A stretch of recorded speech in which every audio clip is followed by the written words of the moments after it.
All right, so it's been a week since I've done the market outlook. We had our trip to Oregon over here this last weekend. Back now. So with that being said, and also considering the news of the day and the market response to that news, today is going to be a relatively long video. So do whatever you need to, buckle up, turn the speed up if you want to 1.5 times to get you through it quicker. You know, whatever it takes. We have a lot to digest and a lot to break down, and where are we going from here? Like, it's great. I'll show you what happened, but more importantly, I'm going to show you what I expect. Where are we going from here? Now that we had our breakdown below some important support levels today, and whether how likely we are to hold that breakdown, whether it will be whether it could be a fake out like we've seen already at these levels before. So I'm going to break all that down. What's driving? What was the difference in this risk off move than what we've seen in the past? Earlier this year, what sectors participated and which ones didn't, and then of course with our trade idea. So let's go ahead and get started. Today is Wednesday, September the 21st, 2022. This is the market outlook from marketscholars.com. My name is David Settle. All right, before we get started, I invite you to subscribe to our YouTube channel with this icon here in the bottom right corner of your screen. Click that thumbs up icon to like our video. Comment on anything that stood out to you down there at the bottom. Join our website at marketscholars.com with that link up there in the top right corner of your screen. Follow me on Twitter for more content between the videos from day to day, and join our Market Outlook Facebook group that we've created. All right, if you're watching on our blog, check out these classes over here, including our Market Outlook Live on the right. Come down here, click on that heart. It opens up this tab. Hit that like button. Same thing here. Click the thumbs up icon. Click that like button as well. Again, the more you do that, it helps get our content out to all of our followers on those social media platforms. All right, let's start off taking a look at the S&P 500 with the market forecast indicator, and you can see the breakdown, and you can also see the cluster. So again, we have a cluster with all three lines in the lower reversal zone, obviously all in bearish territory. The market sentiment line's falling again, so it avoided getting above 60, which is bullish territory, right, and starts a new market sentiment run. Avoided getting above 60 and is now rolling back down. You are 6% below. There's not very many times. I mean, we're in the 14th percentile for the past year, but there hasn't been. I mean, this is lower than we got, or about as low as we got over here. We got 6.68. In fact, this intermediate line low point is the lowest of the year. The other low point, the other time we were close, is here at 5.88745. This is 5.88121. So that is the lowest level that the intermediate line has hit. And again, the combination of the intermediate line being below 10, which is rare, and the cluster typically signifies a pretty bullish pattern going forward from here. So keep that in mind as we are breaking below support, right? You know, if we hold this breakdown below all these lines, right? We already had gotten below the 38% retracement on the long-term move, so we ended that retracement. We got below the green kind of yesterday, solidified that breakdown today, and now we're a smidgen below these two really important support levels, the red line and the black line. Those are two really, really important support levels there. So, you know, if we hold that and don't bounce back up tomorrow and stay down, then there's a good chance that, you know, we are done. Like, we are in a bearish mode now for a while. Especially with the intermediate line down this low. You know, if it doesn't bounce right back up, you know, with a good, I mean, you can see last time it got down this low, we got a good near-term rally right up into the above the 90th percentile. Over here, you got down this low, boom, big near-term rally, and subsequent near-term rally got you above the 90th and came off of that low point. Over here, you got a near-term rally above 90, and neither one of these two times really started a run to the upside. But this one did, right? Eventually, you know, you got multiple near-term rallies and you took off. So now you would look for a near-term rally to take off and get up and above the 90th percentile and really get going. It tried over here, right? We almost got it over here. It didn't quite get below the 10th percentile there, but it tried, and it obviously failed because that was an erroneous front running of what people expected to be a good inflation report, and obviously that was wrong. In one day it pretty much took all that out, and we just stayed here where it should have been. All right, so we have an oversold cluster. We have a broken support level. That's pretty bearish to the downside, and you have it across all the indexes. You can see the Nasdaq 100. You've broken below some pretty important. Remember, you've already broken below the red and black lines on the Nasdaq. You tried to get back above them on that run in August, but you got back below it, and you've been below it. So and you already were below the green and brown 23% levels. So I mean, in fact, you're below the 50% on the black, and that's the black line is the post-COVID rally. So we are now back below 50% of the post-COVID rally, and again, that's where the fake out was. Again, consistent where the red and black lines are on the S&P 500. And then you look at the Russell 2000, and remember, it also is already below its red and black lines, and has dropped, has not gotten back, even with this cluster and as bearish as we are, has not gotten back below that 23% level, retracement level of this intermediate run that we've been on. Again, coming off the last time that we had such a really, really low intermediate line, got down to the 7th percentile there. We're in the 8th percentile. So again, very, very rare for the intermediate line to get below the 10th percentile, and especially stay there. We did on SPX, and this is why I've been showing people at markets in our Market Scholars classes.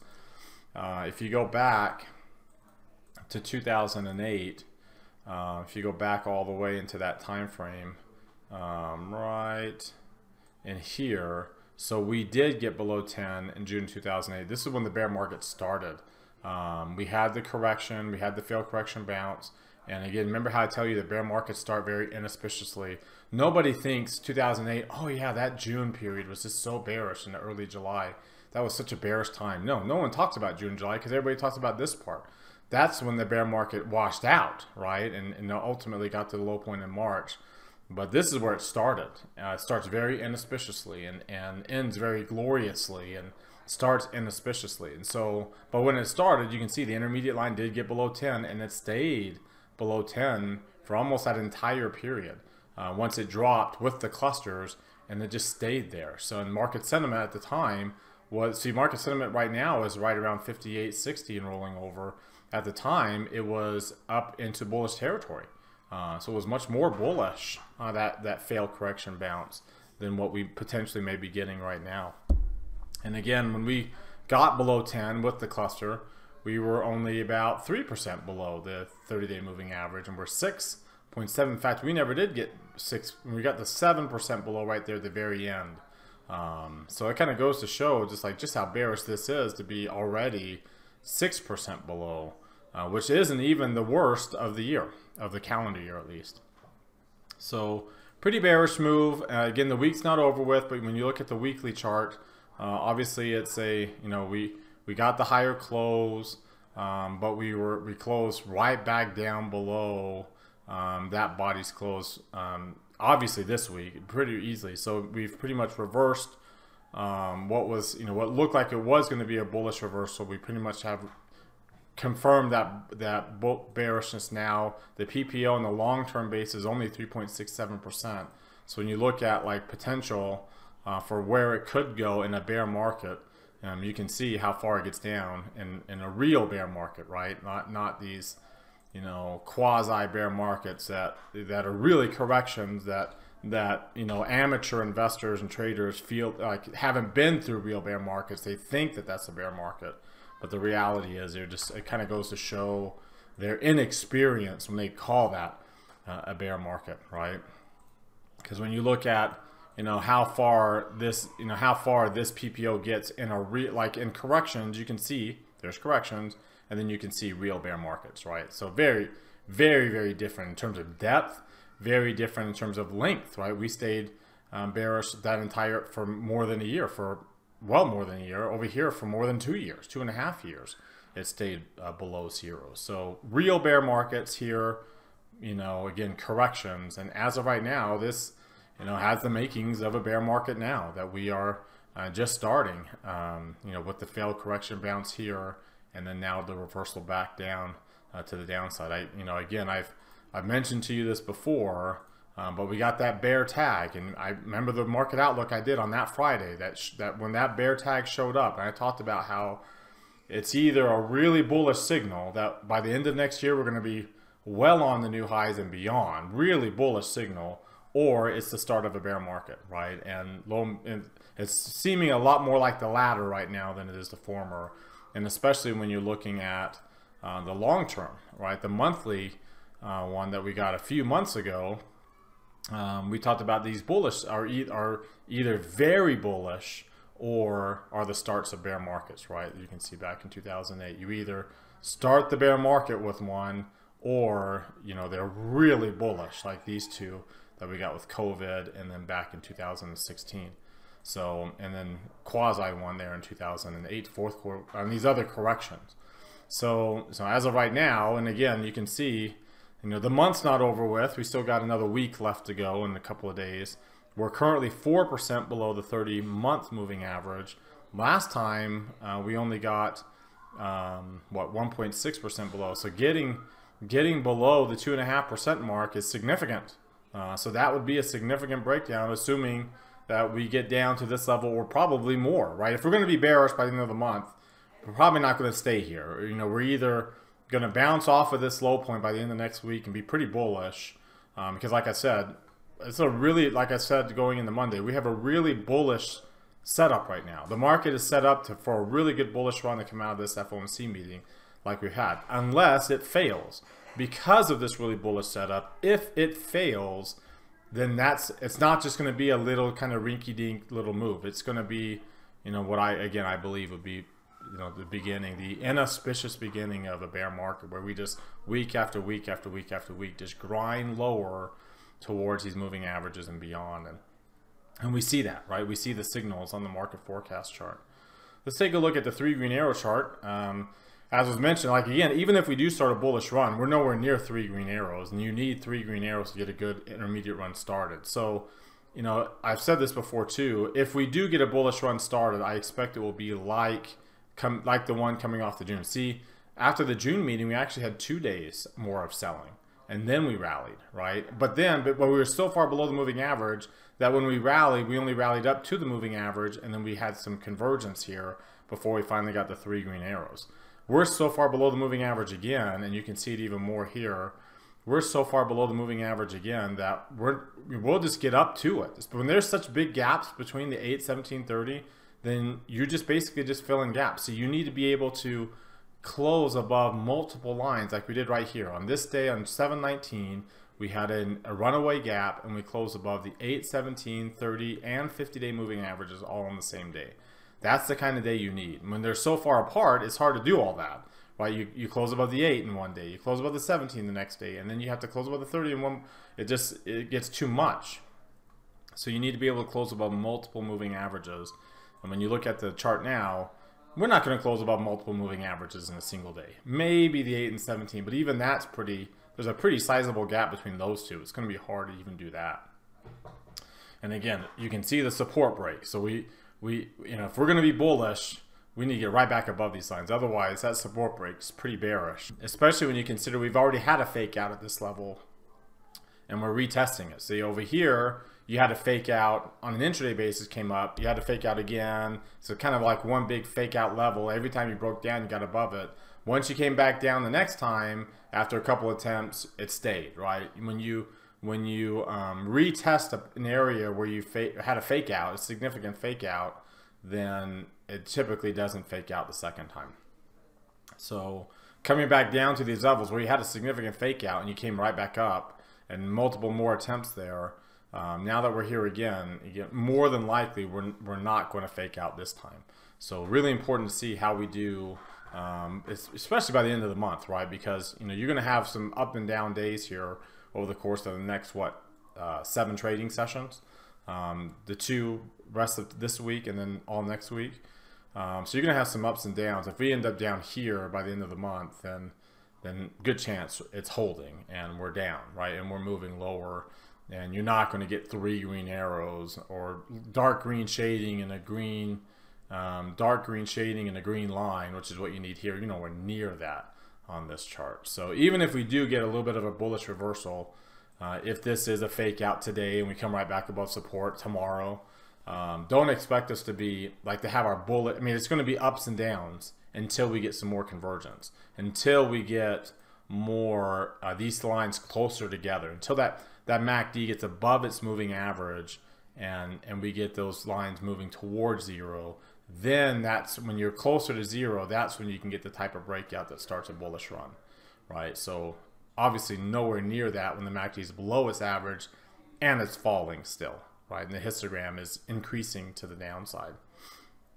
All right, let's take a look now at some of these other oscillators, and you can see, you know, we're still above 30. We're well below 20 now on the positive. So that's the breakout. The ADX is rising. That's the breakout pattern. That positive indicator did not stay above 25 for very long. It's already back below 20, lower than what we got over here on that decline. So it's, you know, it's definitely in bearish mode. The RSI and the CCI, you can see we are easily below 40. We, you know, are easily below minus 100, and we had made our way below minus 150. We are in bearish levels on these oscillators.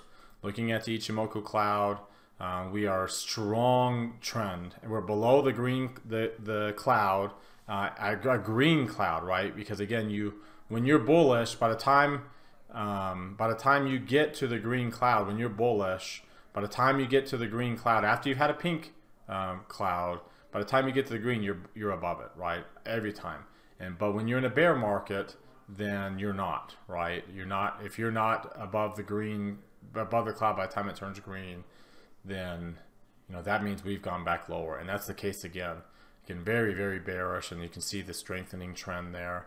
And you look at the Bollinger Bands, especially with the Keltner channels. Let's pull up the bands with the Keltner channels, because the bandwidth is already relatively high, so we're not like getting a squeeze. The dots have been green this entire time. The bands have been outside the Keltner channels for quite a while, but we are back below the Keltner channel. So just like that, right, we are in the lower quartile again. We are outside the lower band. I mean, this is trending, bearish trend. All these patterns are bearish trending patterns that we'd expect. You can see, you know, in another sign that we had this really good bullish setup coming in the FOMC.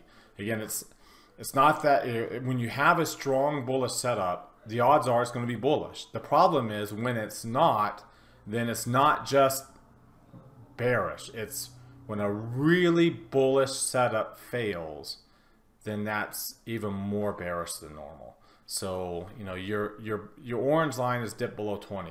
I think I mentioned this back before in May when it got below 20 before, but you can see it is incredibly rare.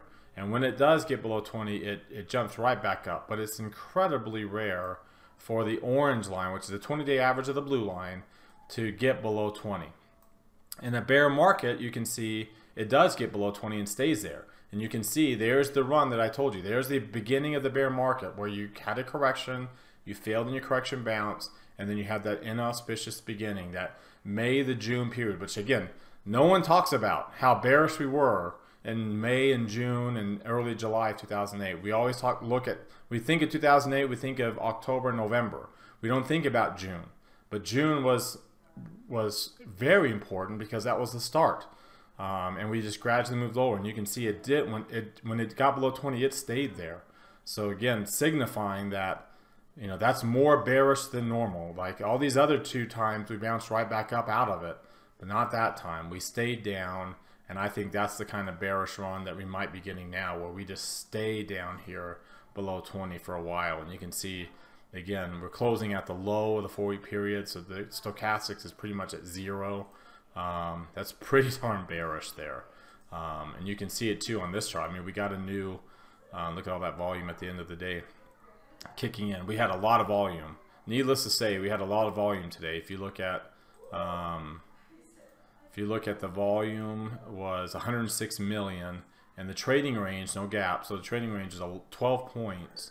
So when you look at that and you think, okay, well, is that off the chart? So is that off the chart so that we can, well, 12 points is kind of a little off the charts, not very much. It's actually 11.9, so it's, you know, it's a little off the charts, but not by much, not extreme, right? I mean, there's been bigger moves. That was a 14-point move there. That's off the charts. And even that move, we kept going down. But 106 million is not off the charts in terms of volume. Like, that's not off the charts bearish levels to where it's like a washout move. It's actually a pretty bearish. I mean, it's a support break, and with some pretty strong levels. Both these lines are rising. Again, that would suggest that we're going to be bearish for a while. You know, again, we closed below yesterday's low. We closed below last week's low point. You can see the Fibonacci line there. We closed below. You know, that's a we got a low close. So that means the Arun indicator here. The Arun indicator got back up to 100. So that starts at, you know, every new 4-week low starts a 6-day window that you have to wait for the red line to get below 70 before you can start to, you know, anticipate a bounce that will hold, right? That will get the green line to 100 and stay. So, like, that's not, you know, we're nowhere near, and we're not going to get a new 4-week high point anytime soon. Looking at that hull that I've talked about before, we're 3% below the 200-day hull. The 200-day hull's turned red. Like, that's a bearish breakdown to get this far below. I mean, we're more than 2.5% below not only the 200-day moving average, but we're easily, you know, we're 3% below the 200-day hull moving average. That's a significant amount, especially being that far below its own moving average. That's also falling, and you can see the, you know, the lower close again, getting a lower close, even with the upper and lower shadows, getting the lower close, and the red line on the 20-day hull, crossing below the 200-day hull, and the parabolics are way up there. The McClellan oscillator, from a breadth standpoint, pretty bearish breadth. Like, we're back, you know, to -70. That's very bearish. We're below -250 on the McClellan summation, so like we are back to being negative. We were so close to getting above 1,000 and feeling really good about, like, staying bearish, right? New highs by the end of the year, getting the Tom Lee rally. Well, Tom Lee hasn't been a guest on CNBC, at least not that I've seen. Tom Lee hasn't been a guest on CNBC for very much. The odds of a Tom Lee rally occurring, which is new highs by the end of the year, right, is very, very low now. That's why you don't see Tom Lee appearing very much on CNBC anymore. Again, the basis, not that, I mean, everybody's got opinions, everybody's got, you know, targets and expectations based off what they see in the charts, but the basis that, you know, that commodities are falling and that the rates are falling and the economy can grow, I mean, the macro basis for us to be back to new highs was just very, like, naive and very elementary, like a kid, like a hopeful kid that they won't get in trouble when something bad's happening. That was the take that I got, and so I didn't mind, you know, the expectation, and I don't even know what his technical basis was. And there were definitely some bullish signals that occurred back here during that fake out, and I highlighted those, right? That, you know, these are some really bullish signs that should be pointing us to new highs. But we also talked about the likelihood of a fake out, and that's turned out to be the case again. There's a multiple reason. Remember, the unbalanced volume was one of the bigger reasons why I was anticipating the fake out, because we were nowhere near, like we should have been above there on the purple line, but we were nowhere near being above that. And now we're like at 52-week lows. Even though we're not below that low point yet, we're already at 52-week lows on unbalanced volume. It's actually money flow here because it's unbalanced volume normalized by the price. Like, that's bearish, right? And that's why I thought that was a fake out then, and of course, you know, like I said, turns out to be that it was. Let's look at the VIX. The VIX jumped by the end of the day. Not very much, though. You can see it still cannot get above 100%. Like, it's jumped to 28. It still cannot get above 100%. The volatility of the VIX did not get, I mean, it jumped, but it did not get above 100. And again, that's getting above 100 is when things kind of really hit the fan. So, like, we can still be bullish. Like, this is not bearish. But it also goes to show that if we are not bullish, this is how much more bearish it can get. The VVIX is not above 100. When it gets above 100 is when you're bearish. You're still easily below 100. The VIX itself, like where the VIX is at and where the VVIX, the VIX3M is at, the VVIX should be a lot higher. So something's going to give. Either we're going to be really bullish, or things are going to get a lot, you know, we're going to get gradually more bearish. And I think it's the latter rather than the former. And again, you can see, I mean, the VIX just can't rally. It can't get going to the upside. It can't take off because the VVIX is so low. I mean, that's the reason why. The VVIX is so low. The VIX itself can't get going to the upside. It's just very small and gradual moves. Obviously, it's been moving up enough that the averages are higher and moving higher. But until the VVIX gets up and moving higher, then you can see like it's been so down and so bearish and it's so converged. It's just kind of waiting for a breakout, right? When you're so convergent, you just wait for the breakout. And considering that we're so low historically, I expect that any breakout we get would be to the upside. And assuming, again, there's very strong positive correlation between this and the VIX itself, that would mean a jump in the VIX, even more so than we already have. And a jump in the VIX would more than likely coincide with continued bearishness in the rest of the stock market. So I think we are headed on the S&P. I think we are in the mode right now of heading down towards the 200-week moving average, right? I think we're headed in that direction. Of course, in June 2008, we kept going through it, and I think that will most likely be the case. Of course, you know, we're going to watch as we get to those June lows. By the time you get to those June lows, you'll be really darn close to the 200-week moving average. The MACD has just barely turned negative, right? We've just barely crossed back below its moving average. So, I mean, we can have quite a few weeks here of bearishness before we have too much bearish momentum and we start to lose the bearish momentum. And remember, losing bearish momentum doesn't mean we have to turn up. It just means that we just keep going down slower as we get. I mean, see, we've been in this convergence period for so long where the MACD was above its moving average, but we were below the 17. That, you know, we're just barely starting a new divergent pattern. So we can be bearish for a while, at least to the 200-week. I believe we'll probably end up getting a little bit more through the 200-week moving average. I said before that here's the post-COVID rally. This is the black line on that market forecast chart. So you're probably going to be looking down into this kind of 32.50 area by the time you finish what could be the move that starts the bear market, right? Where you get to and through the 200-week moving average. And then we'll rally, and then we'll, you know, retest and fail and then continue. I mean, that's the trend. That's what we've seen in the past. You know, again, I showed you 2007, 2008. If I show you, going all the way back to like 1970, you know, if I show you some of these other bear markets, you know, same thing here. You had your bounce, you had your failure, you came down. And then again, this was 9/11, so that was the anomaly. So you can see we kind of stayed gradual, and then things really rolled over there. And then 1970, 81 to 82 was a little bit of a bear market. The CAPE ratio was so low that it wasn't very much of a dip. 73, 74 is our last real bear market with a relatively high CAPE ratio. You can see you got down to and through the 200-week moving average, retested briefly, and then things really hit the fan. So this is the mode, this is the run right here that I think we're on right now. That run. This is the run when you look at it in 81, 82. This would be the similar run right here where you get down to and through the 200-week moving average. Same thing here. This one right here would be the to and through the 200-week moving average, the post-correction bounce to and through, and then this would be the post-correction bounce to and through the 200-week moving average. That's the move I expect that we're on right now. All right, now let's take a look at what's driving this price action and how these different asset classes are performing. So let's look at just today alone first. Here we go. And we'll come into about the 3-minute mark here.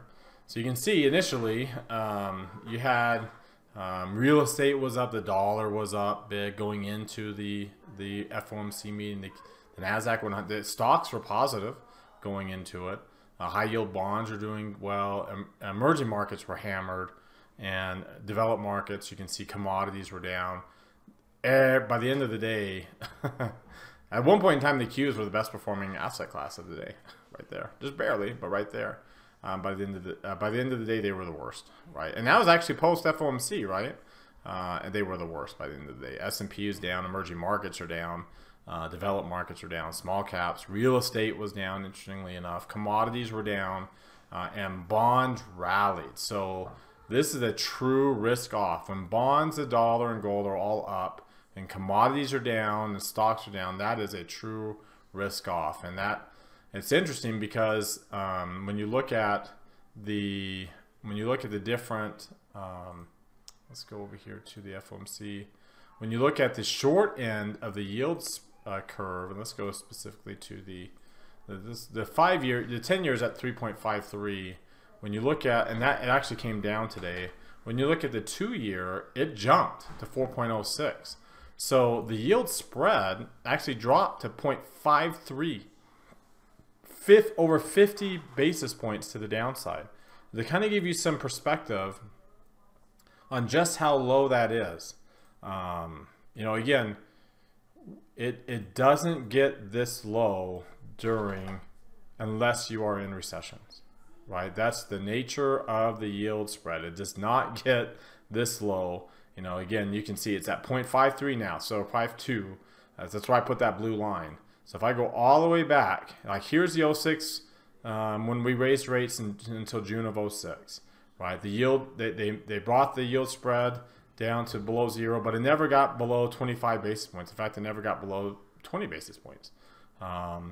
Here in 2000, in March, so this was March, April, and then again in August, September of 2000, it got to about 50 basis points in 2000. And then again, you know, we all know that in September of 2000, the S&P peaked, and we've been bearish ever, you know, it started a multi-year bear market there. Again, and I've said in the past that I think that this bear market will not be like the financial crisis where it was like one big drop early or late. I think it'll be more like this one where it was more gradual, right? Because there's such a wide disparity in the technology and discretionary and communication services, such a wide disparity in the sector weightings that it takes a lot longer for those disparities to resolve themselves. We didn't have that issue here. It was mostly energy and financials. Financials already started to unwind, and then energy obviously unwound during the worst of that bear market.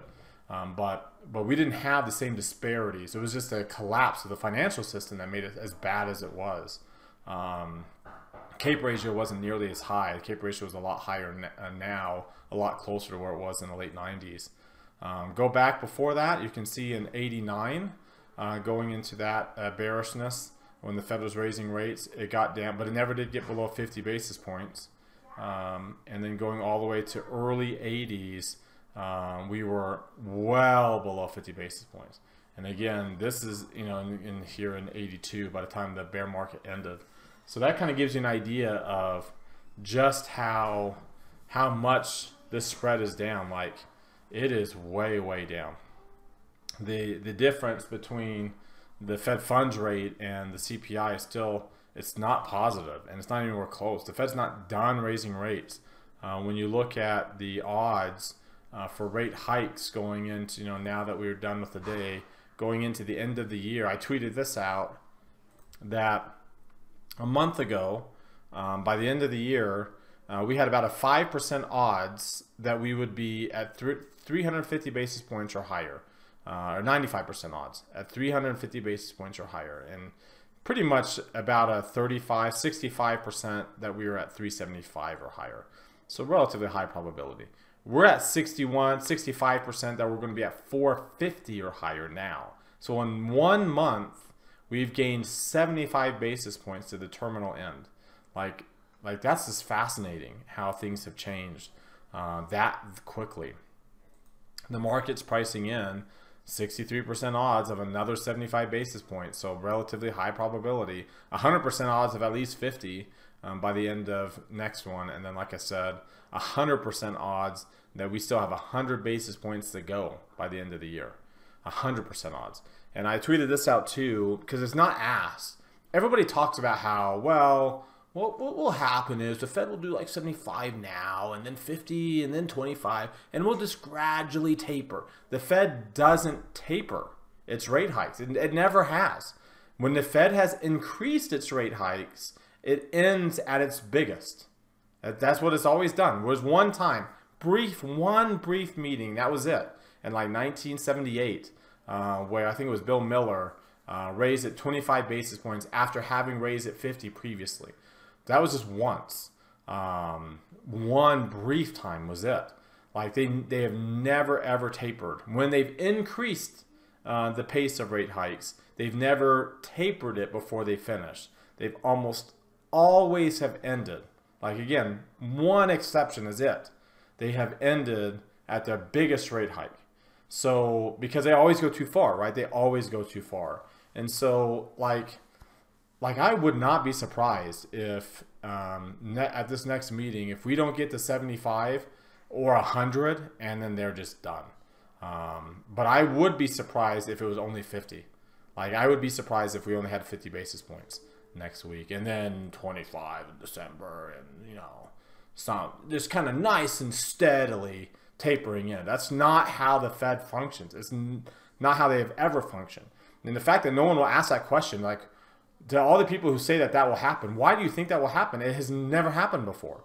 Like why do we all of a sudden, is the Fed going to change what it's always done? Because that's just not how monetary policy has worked. They don't just kind of gradually move.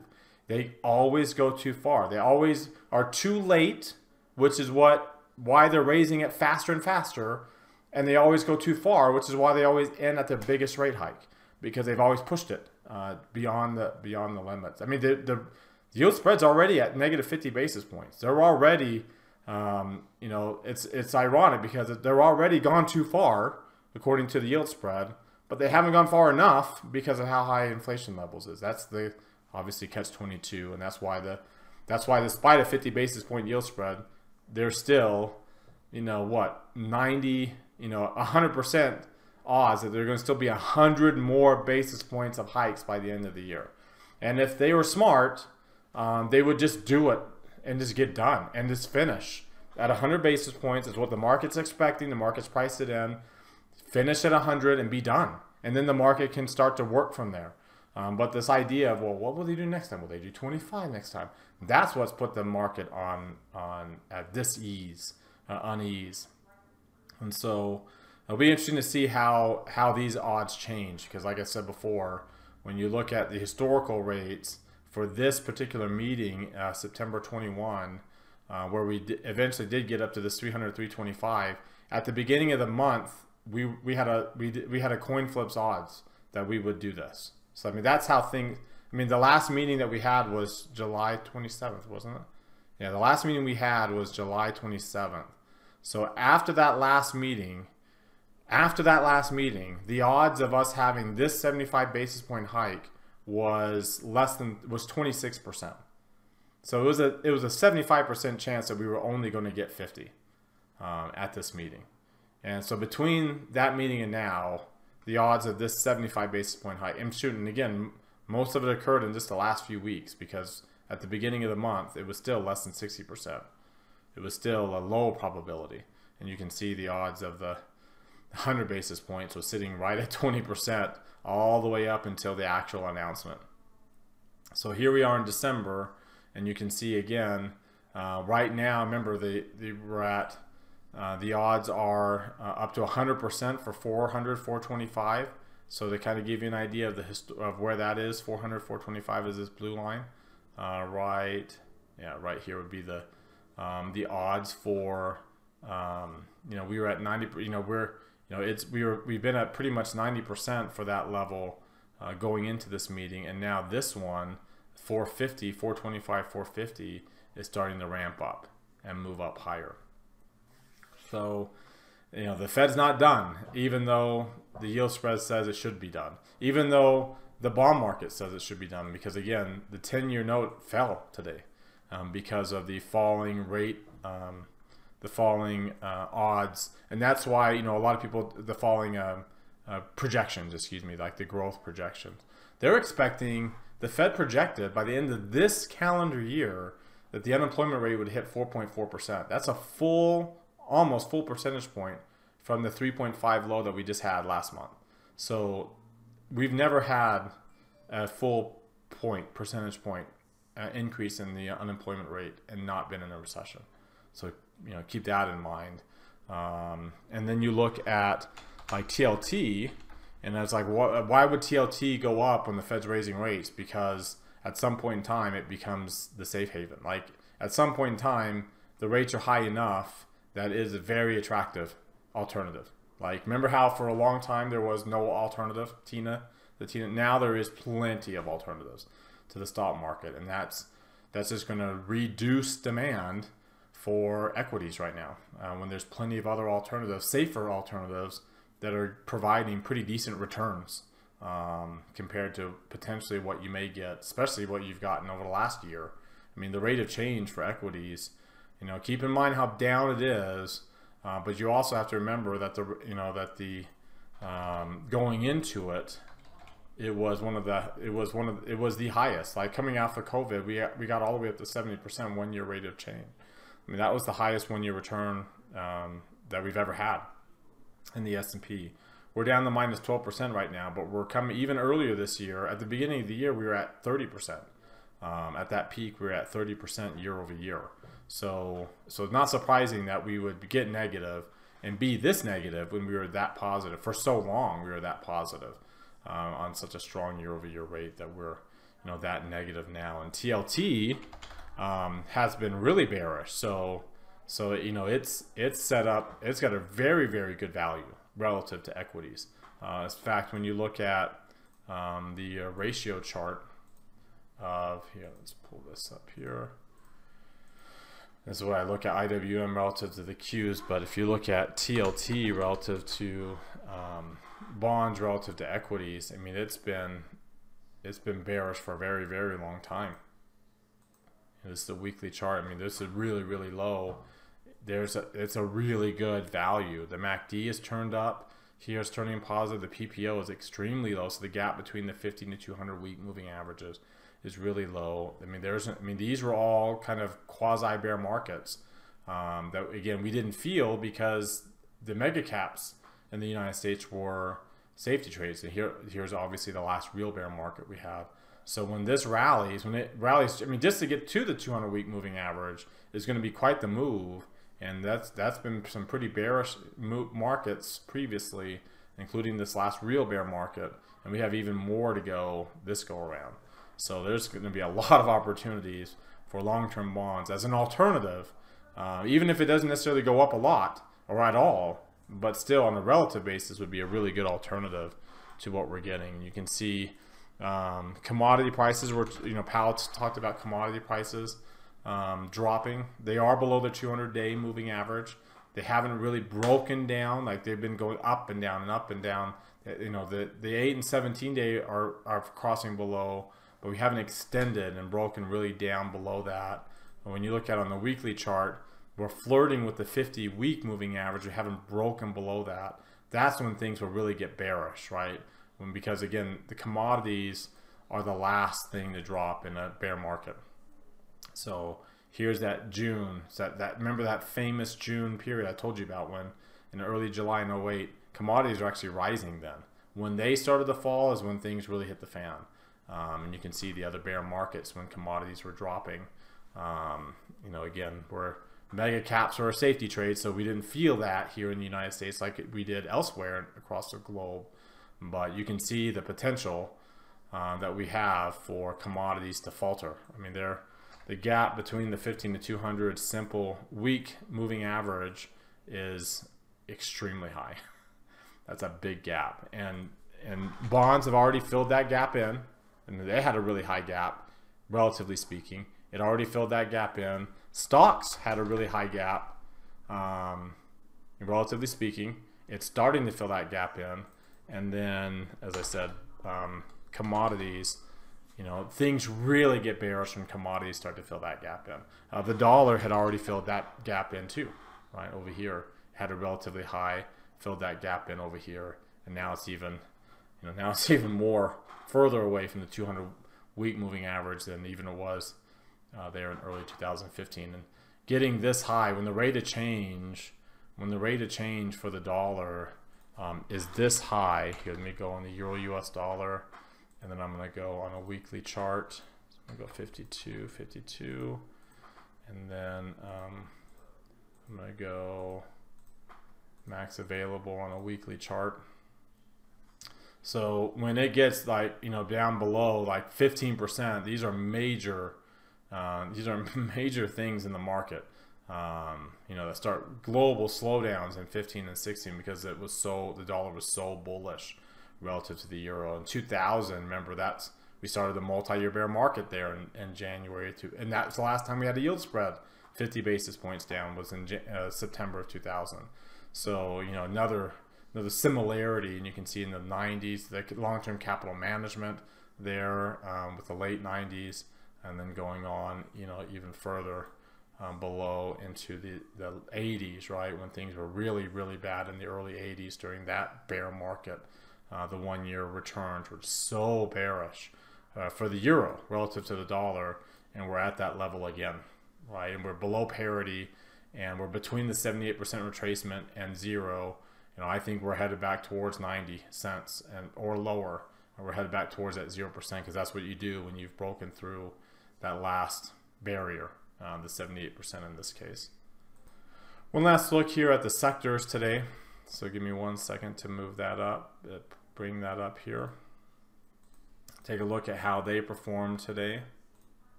All right, so right here.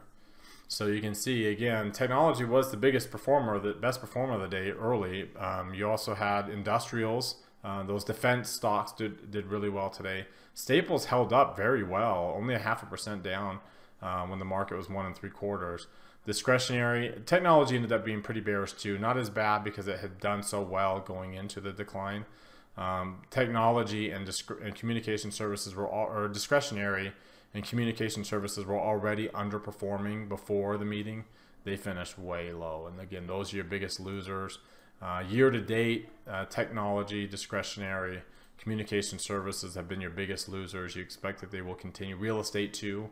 You expect that they'll continue to be the biggest losers as we continue to work our way down by the end of the year. All right, now let's look at our trade idea of the day. And I want to take a look at Marriott. And Marriott ended up with a pretty down day today. It was already going down, and on Market Outlook Live, it got even worse by the time we were done. By the time we did the Market Outlook Live, we were still above these lows, and it just kept going down during our live video, and ended up closing below all these lows. Dark pink shading and a red line. Markets intermediate line crossing below market sentiment. When you look at the weekly chart here, you can see that we got the red arrow last week. We were pretty bearish candle. PPO's falling. You're still in a death cross environment. You got 3 red arrows, and you've had 3 red arrows for multiple days. You look at where you are, and this is what stood out to me was we were not only below the 30-day moving average, but we had held the 50 a couple days ago. We did not hold the 50 today. We broke below the point of control. We broke below the 50. We broke below the value area. That's a pretty significant breakdown. Let me just get rid of this one. It's not as important anymore. It's a pretty significant breakdown on Marriott. MACD's dropping, stochastics dropping, above average volume. The DMI looks bearish. You can see the DMI here. Looks pretty bearish. Above 35, below 20. Looking at the RSI and the CCI, below 40. We weren't below 40 when I did the Market Outlook Live, but ended up being below 40, almost below 150 there. When you look at the Bollinger Bands here, let's look at the Bollinger Bands with the Keltner channels because we might be below the Keltner now. We weren't below the Keltner earlier, but we are now. So we did finish below the lower band and pretty much right on that lower Keltner channel. That's a pretty bearish, that's a bearish breakdown. Had we been that bearish when I looked at it in the Market Outlook Live, I might have actually done like a long put. But considering that we're just kind of starting down below 40 here on the stochastics, what I decided to do was to just do a bear call spread. So we sold we already have on another class trade, we had an iron condor, but we sold the mid 30s delta at the time. This was 36. I think this was 37 delta during our Market Outlook Live, and then we bought the 160. And you can see, let's see down here. Let's go to Market Outlook. Yeah, you can see where we're at there. About we got 70 cents, 65 cents, and we're at 70 cents now. But I'm going to venture to guess it's that pricing. It's pretty wide. The volatility spread out the spread pretty wide. We're actually gonna be doing pretty well because we are well below 157.5. You can see where the break even is for this. There's the move in the last 15 minutes because again, Market Outlook Live comes on at 3:30 Eastern time. So this is where it was when we started it, the Market Outlook Live. By the end, we were at 149 or so. We're at 148. Like, that's how much it dropped after we put the trade on. So I'm feeling pretty good. And for this to hit the break even is that blue line. We'd have to get back above these highs. So we broke down below those lows. We'd have to get all the way back up above the point of control, the midpoint of the week, above these old highs, to really get to worry about getting to, because I'm willing to lose 390 bucks. That's what I'm trying to make. So this is a trade I think that we can get 50% max gain on probably by the end of next week, pretty easy, and be able to free that money up and look for something else with the same expiration, with October expiration. All right, well, that wraps us up for today. You've heard from me now. Now I want to hear from you. Use that link popping out in the top right corner of your screen. That takes you to our Market Outlook forums. Open up any new thread there with any questions or comments you have. Reply to anybody else's thread. Let's keep this conversation going in between videos. Again, thank you very much for watching. Remember to subscribe to our YouTube channel. Hit that thumbs up icon. Comment on the video. Like us on Twitter and Facebook. Join our website at marketscholars.com for free. Have a great rest of your Wednesday night, everybody, and we'll see you all next time.